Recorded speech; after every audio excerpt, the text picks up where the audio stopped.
Bueno, amigos y amigas, estamos de regreso conversando con nuestro amigo Tobías Crespo, diputado ante el Congreso Nacional, miembro de la Fuerza del Pueblo, y está aquí con nosotros hablando hoy de tránsito y de algunas cosas. Durante una pregunta en el aire, ¿está de relajo la ciudad con estos planes pilotos que están haciendo desde el Intran y la Alcaldía del Distrito Nacional, y si ese plan piloto viola la ley?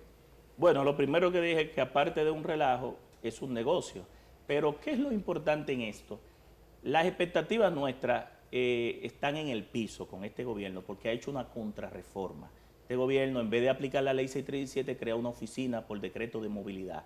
Pone a un director de gabinete por encima del director del Intran y un director ejecutivo de la oficina de movilidad para manejar el fideicomiso del FITRAN, que es un fideicomiso que se aprobó en diciembre. Pero la persona que hoy dirige el Intran no puede ser parte de la solución porque es parte del problema. ¿Quién ¿Cómo es el así? director? Claro, el director del Intran en el año 2016 al 18 por ahí era funcionario del gobierno anterior, del Ministerio de Relaciones Exteriores, un funcionario muy importante, posiblemente quitándole una posición a un dirigente del PLD, partido que yo militaba en ese tiempo. Luego, en el 2017, cuando se promulga la ley, el ex candidato presidencial y ministro de Obras Públicas, Gonzalo Castillo, lo designa presidente del Consejo Directivo del Intran por encima de la ingeniera Claudia Francesca. Durante 3 años esa persona estuvo dirigiendo el Consejo Directivo del Intran. En el gobierno pasado. Sí, del gobierno pasado, sin ser viceministro. Porque la ley decía que si el ministro no podía, era un viceministro. Y uno se pregunta por qué a él.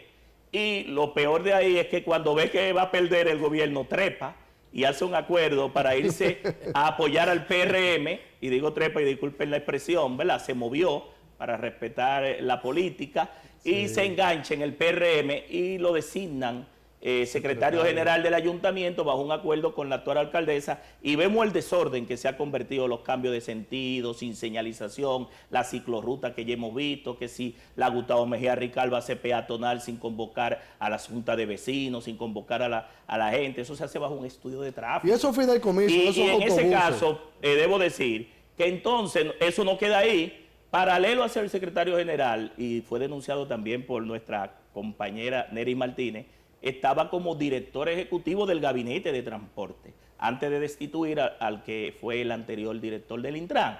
Estaba por encima del director del Intran. Hoy ya finalmente... ¿Y la ley contempla esos gabinetes? No, todo lo que está haciendo el presidente de la República en los 12 ejes temáticos, gabinete de las TI, es una sustitución de los ministerios.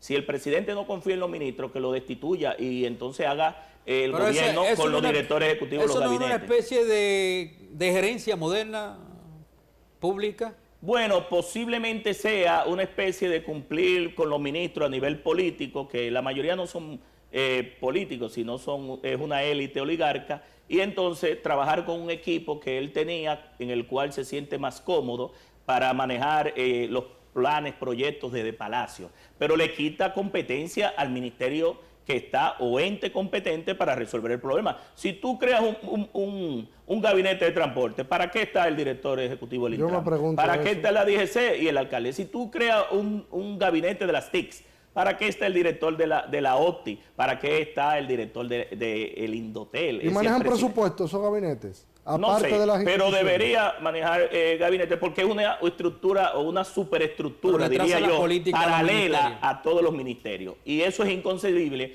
porque viola la Constitución. La Constitución establece los ministerios y luego hay una ley orgánica de los ministerios. Claro, eso debe ser así. Todavía observamos el desastre en la ciudad capital. La ciudad capital estaba ahogada en dos vertientes. Una por los tapones y otra por las aguas que le cayeron a la ciudad de Santo Domingo. ¿Cuál es su opinión referente a esa situación que hoy en día tenemos consecuencias? Sí, mire, nosotros en mi circunscripción, en la 2 de la capital, fuimos los más afectados con la lluvia.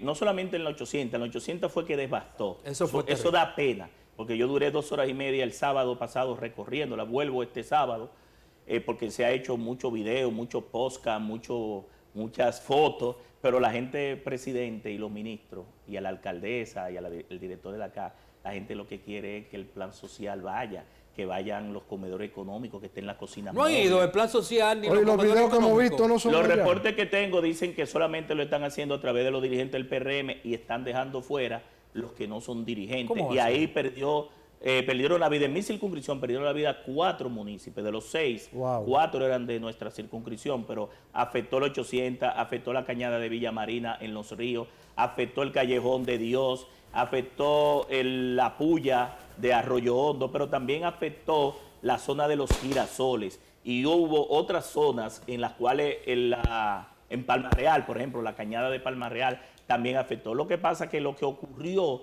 en la 800 fue nunca visto. Todo el agua que viene de Herrera, del barrio Enriquillo Herrera, que entra por debajo para allá. del 9, de la estación del metro, pasa a Villa Marina, rompe toda la cañada de la circunvalación y termina ya en la 800, que es el punto más bajo, en Altos de Arroyo Hondo 2, 3. Entonces llegaron a incluso casas a estar ocupadas completamente por el lodo, por el agua. Nunca había ocurrido 232 mililitros de lluvia en tan poco tiempo, fue en 3 horas. Tú veas, ¿por qué la gente quiere romper por lo más débil con los ciudadanos? La culpa es del plástico. Bueno, la culpa yo diría que es compartida. La mayor culpa la tiene el Estado, en este caso la alcaldía. Meteorología dice que hizo las informaciones, el COE estableció las alertas, primero creo que fue verde, luego amarilla.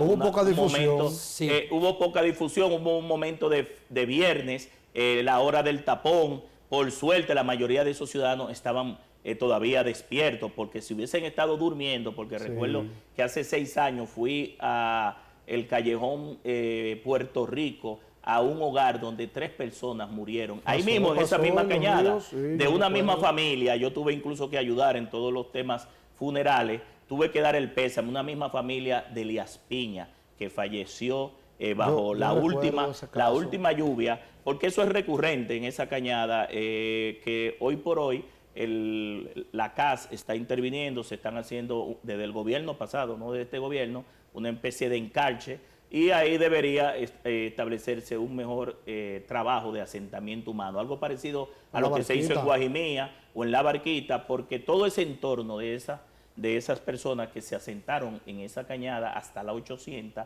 están bajo riesgo de manera permanente. La semana pasada vimos un ex compañero suyo, cuando usted era, como le llaman ustedes, del viejo partido, Domingo Del PLD. Contreras, Ahí hay jóvenes. que también. decía, que decía que cuando se haga un mapa de vulnerabilidad en el Distrito Nacional, ya hay que integrar a Piantini en ese mapa, porque ya Piantini se hunde, igual como se hundía la Barquita. ¿Qué tú opinas al respecto? Lo que pasa es que esta lluvia, al ocurrir y asentarse tan rápido sobre zonas específicas del distrito, sobre todo sobre el Botánico, en el Millón y en aspectos ya que antes no atacaban, que siempre han tenido cañada, puso a prueba las edificaciones, los parqueos. Sí. Y usted vio como muchas zonas de parqueo subterráneo Se hundieron. no tenían su sistema de drenaje con una capacidad de poder sacar agua. Yo te puedo decir el caso de los jardines, que es el sector donde desde el año 1974 nosotros incidimos, porque nos mudamos ahí en esa fecha, tenemos 48 años. Desde el huracán David, la cañada de los jardines que está frente a donde yo me crié, que vive mi padre, nunca se había desbordado. Y se desbordó ahora, cruzó hasta el lado del Botánico. Por suerte que ahí hay una planta de tratamiento y de manera orgánica, como dijo un expresidente, por ósmosis, el agua cae al jardín botánico y tiene una caída por gravedad de manera natural. Pero desde el huracán David, 1979, nosotros nunca habíamos visto esa cañada. Hubo que cerrar un tramo en una hora específica, así como hubo que cerrar en la zona de la universidad, aquí en la Kennedy, en la UNFU y también en los próceres. Sí, cayó tanta agua que muchos sistemas de drenaje no tenían la capacidad de mover tanto volumen de metros cúbicos de agua en un espacio de segundos. Tobías, mientras el gobierno está embarcado en una reforma policial, los delincuentes andan como perros por su casa. Las calles son de ellos. En menos de 24 horas en esta semana se matan 2 coroneles. ¿Cuál es tu opinión respecto a esta situación? Bueno, un fracaso de la política de seguridad ciudadana, si es que se puede llamar política, porque el ministro de Interior y Policía dijo que él no era director de la policía para incidir y prevenir y reducir los índices de muertes en la República Dominicana, pero peor aún. El presidente cuando estaba en campaña dijo que en 2 años iba a ver, que tenía los mejores expertos, el plan Giuliani, los expertos de Colombia, un experto de España, y todos esos expertos parece que no se han podido graduar, no han pasado el tema de la preparatoria. Entonces, no vemos los resultados. Te pudiera decir que en Cristo Rey, en mi circunscripción, fue que el presidente lanzó el plan de seguridad y el padre José Luis de la parroquia de San Pablo, apóstol, dijo que hoy la delincuencia está peor, que nunca se había entregado una pistola, que no es verdad que entregaron 300 armas, y que hoy Cristo Rey está peor que cuando el plan. ¿Y esa arma que presentó el Ministerio de Interior y Policía? Había que ver si era del Ministerio de Interior, de lo que le llaman material bélico, que lo llevaron ahí. Pero realmente uno tiene que recorrer, y cuando tú te metes en Cristo Rey, viernes, sábado y domingo, tú ves los niveles de delincuencia, ahí no se puede entrar. Hay zonas que de verdad, y no solamente porque la gente habla del teteo y de las celebraciones, es que hay zonas que ni la policía misma puede entrar. Y ustedes saben que Cristo Rey ha sido uno de los sectores que tiene mayores índices. Hay mucha gente trabajadora, más del 90% de su gente es buena, trabajadora, muy seria, muy honesta, pero hay un gran nivel de delincuencia y siempre es tomado como punto con otros sectores del distrito dentro de lo que llaman el mapa de inseguridad ciudadana.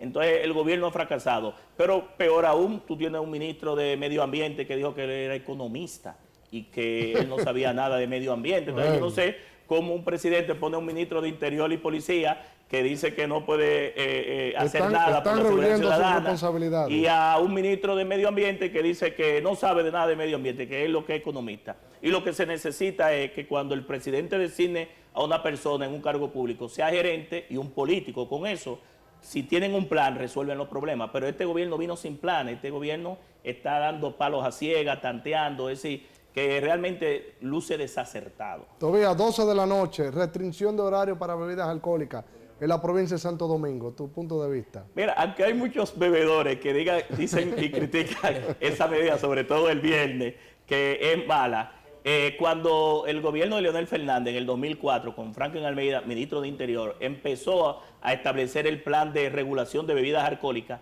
se redujo no solamente las muertes violentas, porque, por ejemplo, tú ibas a una discoteca, a un centro de diversión, tú pedías tu cuenta a las 11:30 y ya a las 12 tú estabas en tu casa. Muchos jóvenes que después de beber mucho, bailar mucho, bebidas, sustancias controladas, excedían la velocidad, morían a las 3 de la madrugada, a las 5, a las 4. Antes de esa medida se redujeron los accidentes de tránsito, se redujeron los niveles de violencia en los colmadones, en muchos sitios de expendio, y se logró reducir los índices. Parece que este gobierno ha entendido que ese plan funcionaba, y aunque ellos han dicho que no es bueno mirar atrás, que no miren para atrás, yo creo que si miran para atrás van a ver la diferencia del 96 al 2020, cuando Leonel Fernández por vez primera lleva al PLD al gobierno, que no lo pudimos hacer con Juan Bosch, y el país es otro a partir de ahí. Bueno. Tobías, gracias por estar con nosotros. Luego lo vamos a invitar para que nos hable de su candidatura a senador. Lo dije. Ay. Señores, sigan en sintonía con nosotros.